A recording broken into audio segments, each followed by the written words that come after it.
제보는 MBC입니다. 신생아의 폐 속에 PVC, 일종의 비닐 재질의 주사 바늘이 꽂히는 황당한 의료 사고가 발생했습니다. 지난해 새로 문을 연 대형 여성병원에서 벌어진 일인데요. 병원 측은 아이의 건강엔 100% 걱정이 없고 굳이 빼지 않아도 된다면서 반년 넘게 수수방관했다고 합니다. 어떻게 된 일인지 신재웅 기자가 취재했습니다. 지난해 6월 수도권의 대형 여성 종합병원에서 태어난 신생아가 하루 만에 호흡기 문제로 입원을 했습니다. 그런데 의료진이 아기의 왼팔에 꽂았던 수액 주사 바늘이 감쪽같이 사라졌습니다. 카테터라 불리는 PVC 재질의 바늘이 혈관 속으로 빨려 들어가 버린 겁니다. 삽입 도중에 그 플라스틱 바늘이 부러져서 몸에 들어가서 지금 팔쯤에 있어서 빨리 수술을 해서 빼야 된다고. 의료진이 급히 팔을 쬐지만 꺼내는데 실패했습니다.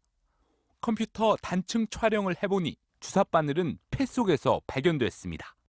길이 1.6cm, 두께 0.7mm로 왼팔 혈관을 따라 심장을 통과한 뒤 폐동맥을 거쳐 폐로 들어간 겁니다. 병원 측은 실수를 인정하면서 바늘을 빼려면 가슴을 열고 수술을 할 수밖에 없는데 신생아라 어렵다고 밝혔습니다. 믿을 수가 없었고요. 정말 하늘이 무너지는 것 같았습니다. 그런데 사고 직후부터 납득하기 힘든 설명이 이어졌습니다. 바늘이 작으니 굳이 빼지 않아도 된다는 것. 만약 하나 가시 찔린 것처럼 가시가 우리가 찔리면 다 빼야 되는 건 아니거든요. 오늘 케이스를 보고를 드렸더니만 100% 걱정할 필요가 없다. 그렇게 이제 말씀을. 그러면서도 주사 바늘이 심각한 문제를 일으킬 가능성이 아주 없진 않다고 스스로 인정했습니다. 만일에 문제가 되면 그 부분을 무슨 나중에 잘라낸다든지 하는 그런 부분까지도 아주 없을 수는 없는 건데. 실제로 피해 부모가 아기의 생명보험을 신청했더니 보험사는 폐혈관 내 주사 바늘을 이유로 가입이 불가능하다고 거절했습니다. 숨소리가 거칠게 들리거나 울기라도 하면 순간적으로 계속 이제 가슴이 철렁이죠. 이게 그것 때문에 그런 거 아닌가.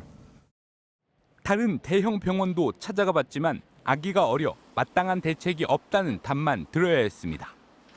부모는 2차례에 걸쳐 병원 측에 구체적인 대책을 요구했습니다.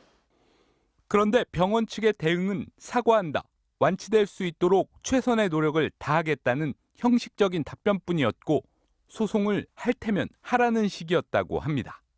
병원 측에서 연락이 와서 소송을 하면 오래 걸릴 것이다.